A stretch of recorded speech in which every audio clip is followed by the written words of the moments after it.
Union Home Minister Amit Shah is speaking right now. He's addressing a rally in Hazaribagh, Jharkhand. Let's cut across. जा रही है। आप लोग परिवर्तन करोगे ना? जरा जोर से बोलो, करोगे ना? और जोर से बोलो, करोगे ना? ये परिवर्तन क्यों करना है भाइयों? परिवर्तन एक पार्टी की सरकार निकालकर भाजपा की सरकार बनाने के लिए नहीं करना है। परिवर्तन करना है एक कांग्रेस, जेएम और आरजेडी की जो सरकार है वो समग्र देश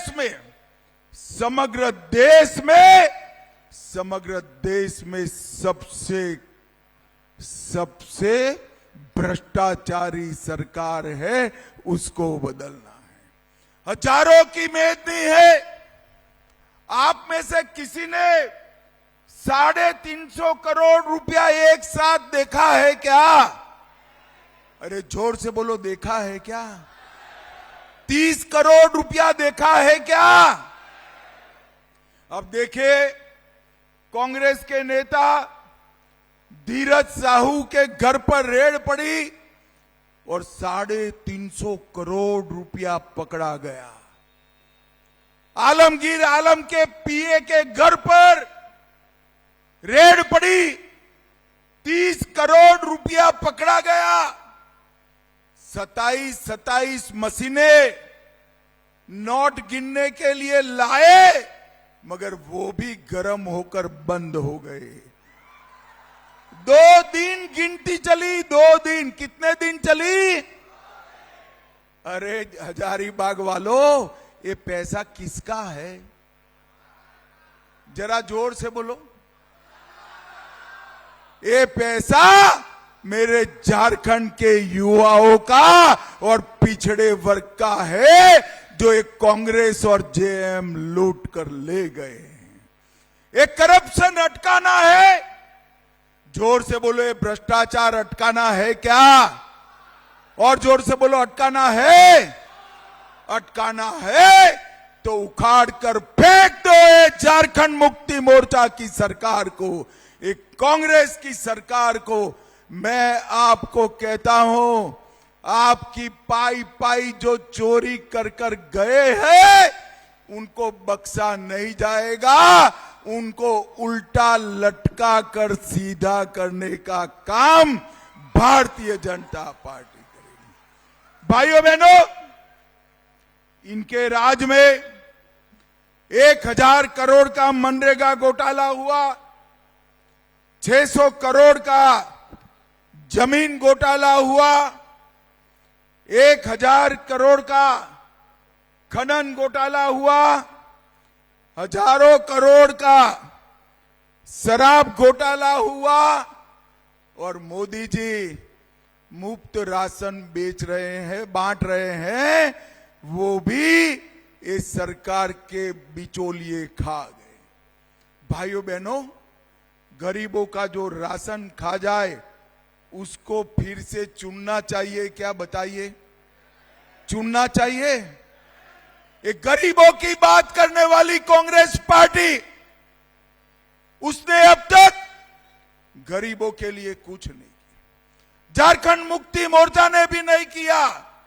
मोदी जी ने 10 साल में 60 करोड़ गरीबों को घर दिया, घर में पानी दिया, गैस का सिलेंडर दिया, शौचालय दिया, और गरीब को 5 किलो गेहूं और चावल मुफ्त में देने का काम नरेंद्र मोदी जी कर रहे हैं। नरेंद्र मोदी जी कर रहे हैं।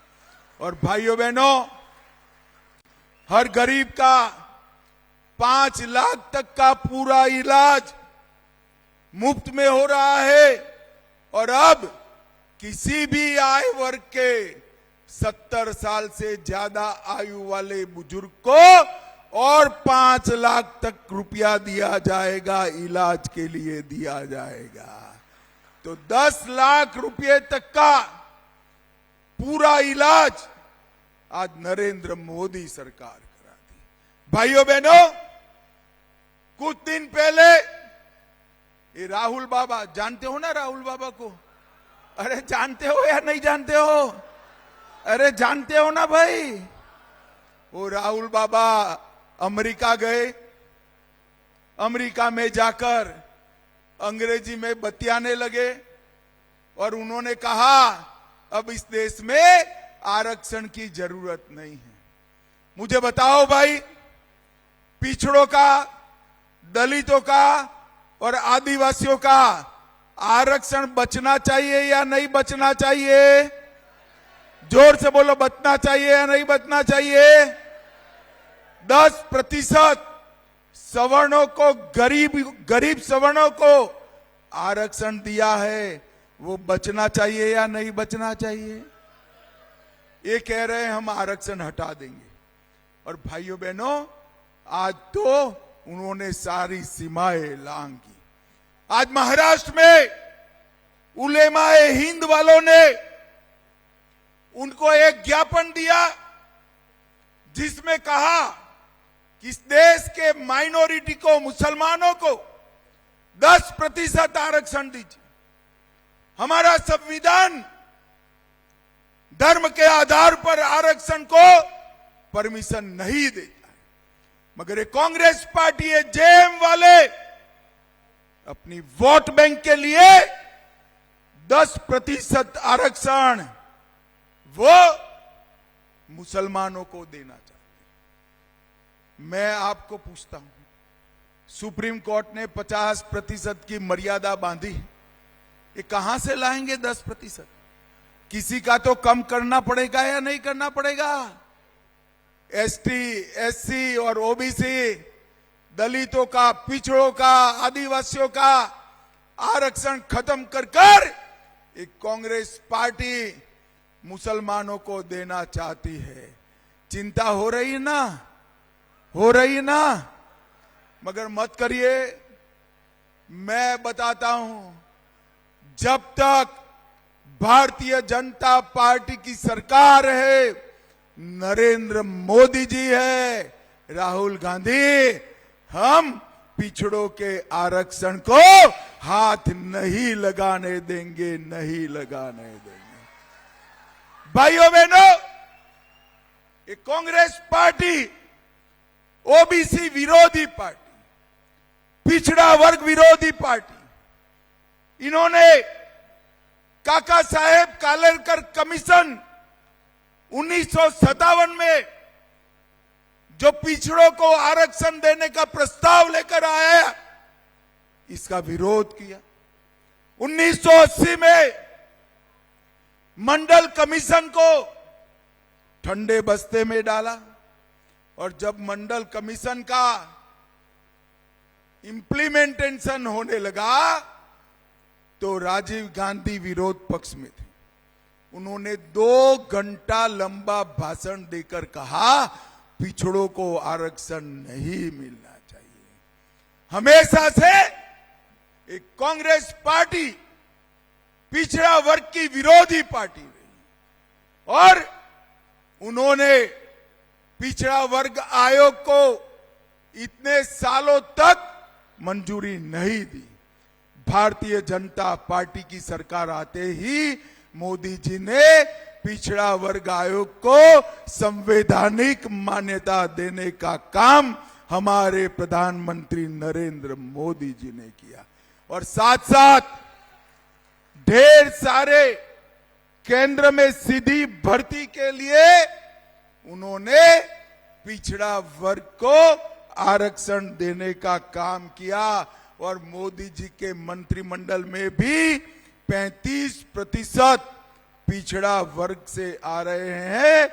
मुद्रा योजना हो या गरीबों की योजना हो, मोदी जी ने पिछड़ा वर्ग को संभालने का काम किया। भाइयों बहनों, ये कांग्रेस और जेएमएम की सरकार सालों तक चली, परंतु नक्सलवाद झारखंड को रोकता रहा, टोकता रहा। मोदी जी ने 10 ही साल में झारखंड से नक्सलवाद और नक्सलवादियों को उखाड़ कर फेंक दिया है। आज हमारा झारखंड शांत है। भाइयों बहनों, मुझे बताओ, ये कश्मीर जो है हमारा है या नहीं है? अरे जोर से बोलो, है या नहीं है? ये कश्मीर में धारा 370 जानी चाहिए थी या नहीं जानी चाहिए थी? अभी अभी कश्मीर की विधानसभा में कांग्रेस पार्टी प्रस्ताव लेकर आई है कि हम धारा 370 को वापिस लाएंगे। राहुल बाबा, मैं हजारीबाग की पवित्र भूमि से बोल रहा हूं, मेरी बात ध्यान से सुनो। आप तो क्या, आपकी 4 पीढ़ियां भी धारा 370 वापिस नहीं। आपने हमारे कश्मीर को आतंकवाद का केंद्र बनाया था। कांग्रेस के गृह मंत्री शिंदे जी कहते हैं कि मैं गृह मंत्री था तो मुझे कश्मीर के लाल चौक में जाने में डर लगता था। शिंदे साहब, मैं भाजपा का गृह मंत्री हूं। मैं आपको कहता हूं, सिर्फ आप नहीं, आपके पोते पोतियों को भी लेकर जाइए, आपका बाल भी बांका नहीं होगा, बाल भी बांका नहीं।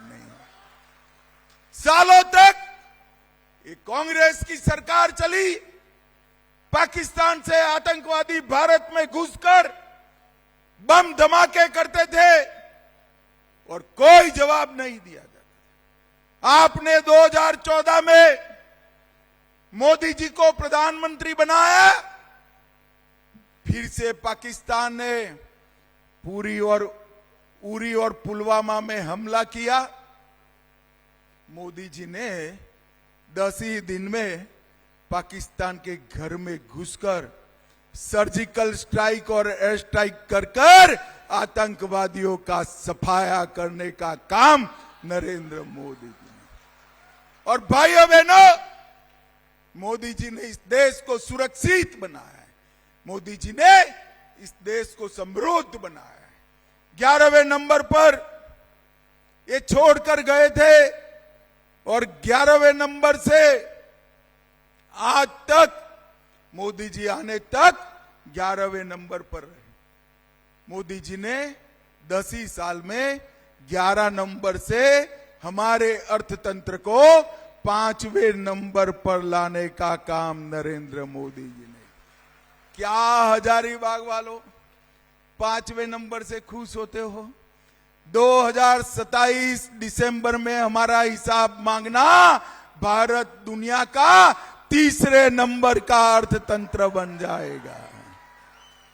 भाइयों बहनों, आज इतने सारे युवा यहां है, माताएं बहनें हैं। मैं माताओं बहनों को कहने आया हूं कि गोगो दीदी में जो अभी पैसा मिलता है, वो गोगो दीदी योजना हमारी सरकार आने के बाद आपको हर महीने, हर साल 25,000 रुपया सीधा आपके बैंक अकाउंट में ट्रांसफर करने का काम। सभी घर में 500 रुपये में एलपीजी का सिलेंडर दिया जाएगा और दीपावली और रक्षाबंधन के दिन सभी दीदियों को एलपीजी का एक सिलेंडर फ्री ऑफ कॉस्ट देने का काम भारतीय जनता पार्टी की सरकार करेगी। ये इन्होंने वादा किया था, हम बेकारी भत्ता देंगे, दिया नहीं। युवाओं, मिला है बेकारी भत्ता आपको? जरा जोर से बोलो, मिला है क्या? आप भाजपा सरकार बना दो, हर महीने 2,000 रुपया बेकारी भत्ता आपके अकाउंट में जमा कर दिया जाएगा। हर साल 1 लाख रोजगारी के मौके खड़े करेंगे और 2,87,000 सरकारी नौकरियों को पारदर्शी तरीके से भर्ती करेंगे। झारखंड में इतने घोटाले पेपर लीक के हुए हैं कि मैं सूची बोलने जाऊं ना तो 7 दिन की भागवत सप्ताह बिठानी पड़े मगर सूची कम न हो। अब ये हेमंत सोरेन जी मानते हैं कि ठीक है भाई, हार जाएंगे, हार कर घर में मौज करेंगे। इनके चट्टे पट्टे भी मानते हैं कि पेपर लीक कराकर करोड़ों कमा दिया, अब क्या होगा। मैं युवाओं आपको भरोसा देकर जाता हूं, जिन्होंने पेपर लीक करा है उनको जेल की चक्की पीसने के लिए सलाखों के पीछे भेज दिया जाएगा। भाइयों बहनों, तुष्टीकरण की सारी हदें इन्होंने पार कर दी। युवाओं, आपको नौकरी नहीं मिलती है, नौकरी कहां जाती है? बताओ कहां जाती है? बेच नहीं दे रहे हैं, घुसपैठियों को दे रहे हैं, घुसपैठियों को दे रहे हैं। मुझे बताओ, झारखंड में घुसपैठ रोकनी चाहिए या नहीं रोकनी चाहिए? अंत तक बोलिए, रोकनी चाहिए या नहीं रोकनी चाहिए? ये बांग्लादेश से घुसपैठिए आते हैं और हमारे युवाओं की रोजगारी लेकर जाते हैं, हमारी बेटियों से शादी करते हैं, उनकी भूमि हड़प कर जाते हैं। मैं आपको वादा करने आया हूं, कमल फूल की सरकार बना दो, आदमी तो क्या, परिंदा भी पैर नहीं मार पाएगा, परिंदा भी पैर नहीं। और जो लोग आदिवासियों की भूमि हड़पाए हैं, हड़पाए हैं, वो भी सुन लो, कानून लाकर दान पत्र से भूमि देने की व्यवस्था हम समाप्त कर देंगे। भाइयों बहनों, यहां पर हजारीबाग में मोदी जी एयरपोर्ट बनाना चाहते हैं। यहां से दिल्ली, यहां से पटना, यहां से रांची विमान चालू करना है, कलकत्ता का भी करना है, मगर हेमंत सोरेन सरकार ठप कर कर बैठी है। मैं आपको कहकर जाता हूं, हजारीबाग का एयरपोर्ट 90वें दिन में इसका भूमि पूजन का काम शुरू करने का काम भारतीय जनता पार्टी की सरकार। भाई मुझे बताओ जरा, आप लोग एक बात बताओ, अयोध्या में राम मंदिर बनना चाहिए था या नहीं बनना चाहिए? जोर से बोलो, दीदी बोलती नहीं है भाई, सभी बहनें बोले बनना चाहिए था या नहीं बनना चाहिए था। ये कांग्रेस पार्टी ने 75 साल से राम मंदिर के मसले को अटका कर रखा, लटका कर रखा, भटका कर रखा। आपने मोदी जी को 19 में दोबारा प्रधानमंत्री बनाया, 5 ही साल में केस भी जीता, भूमि पूजन भी किया, निर्माण भी किया और प्राण प्रतिष्ठा कर कर जय श्री राम कर दिया। भाइयों बहनों, मोदी सरकार ने सिर्फ राम मंदिर नहीं, काशी विश्वनाथ कॉरिडोर बनाया और सोमनाथ का मंदिर भी, जिसको अनेक बार तोड़ा गया, वो सोमनाथ का मंदिर भी सोने का बन रहा है। भाइयों बहनों, सोने का बन रहा है। नरेंद्र मोदी सरकार इस देश के मान बिंदुओं को, इस देश के मान बिंदुओं का रक्षण करने के लिए कटिबद्ध है। मैं आज हेमंत जी को कहने आया हूं कि महिलाओं पर जितने अत्याचार आपकी सरकार में हुए, इतने कभी नहीं। महिलाओं के खिलाफ सभी अपराध हेमंत सोरेन सरकार आने के बाद बढ़ गए हैं। भाजपा सरकार ने 50 लाख रुपए का, अगर कोई माता, बहन, दीदी संपत्ति खरीदती है तो सिर्फ 1 रुपये का स्टैंप ड्यूटी लगाया था, वो योजना उन्होंने बंद कर दी। मगर आप चिंता मत करिए, मैं सभी दीदियों को कहकर जाता हूं, भाजपा सरकार आते ही पहले ही कैबिनेट में आपके लिए 1 रुपये का स्टैंप ड्यूटी भाजपा सरकार कर देगी। भाइयों बहनों, इन्होंने तुष्टीकरण करने में कोई कसर नहीं छोड़ी। मैंने शुरुआत में ही कहा, आपका रामनवमी का जुलूस रोक रहे हैं। मैं कहकर जाता हूं, हजारीबाग वालों, पहली रामनवमी में भाजपा सरकार बनने के बाद पहली रामनवमी में मैं खुद आऊंगा और देखता हूं हिंदुओं को कौन रोक रहा है। भाइयों बहनों, भारतीय जनता पार्टी की सरकार झारखंड के विकास को समर्पित सरकार है। मैं झारखंड मुक्ति मोर्चा, कांग्रेस और आरजेडी को पूछने आया हूं, 10 साल तक आप केंद्र में शासन कर रहे थे। 2004 से 14 तक झारखंड को कितना रुपया दिया? कोई बोलता ही नहीं। मगर मैं तो भाई बनिए का बेटा हूं, हिसाब किताब लेकर आया हूं। हजारीबाग वालों, बता दूं हिसाब? बता दूं? देखिए, यूपीए सरकार ने 4 से 14 10 साल में सिर्फ 84,000 करोड़ रुपया दिया था। कितना दिया था? और मोदी जी ने 14 से 24 में 84,000 करोड़ के सामने 3,90,000 करोड़ रुपया देने का काम नरेंद्र मोदी जी। हेमंत बाबू, जरा भी शर्म बची है तो आप झारखंड के विकास का हिसाब लेकर आइए। हजारीबाग के चौराहे पर मेरा युवा मोर्चे का अध्यक्ष आ जाएगा आपसे 2-2 हाथ करने के लिए। आप लोगों ने झारखंड के विकास के लिए कुछ नहीं किया। माताओं, भाइयों, बहनों, ये चुनाव एक एमएलए की जगह दूसरा एमएलए बनाने का नहीं, एक मुख्यमंत्री की जगह दूसरा मुख्यमंत्री बनाने का नहीं। ये चुनाव झारखंड के भविष्य का और झारखंड की समृद्धि का चुनाव है।